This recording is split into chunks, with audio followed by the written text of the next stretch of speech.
मौसम बहार के आगाज के साथ ही जश्न बारात तकरीबात जोरों शोर से जारी हो जाती हैं। पीर महल के गवर्नमेंट गर्ल्स एलिमेंट्री स्कूल में जश्न बारात की बड़ी तकरीब का इनेकाद किया गया, जिसमें बच्चों ने कसीर तादाद में शिरकत की।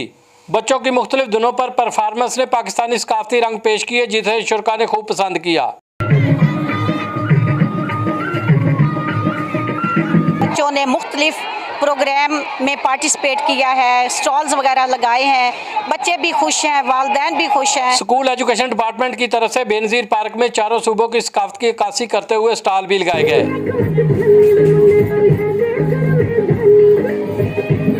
जश्न बहारा की तकरीबात से बच्चों के मुरझाए चेहरे खिल उठे और एक दूसरे से आगे बढ़ने की ख्वाहिश जाहिर की।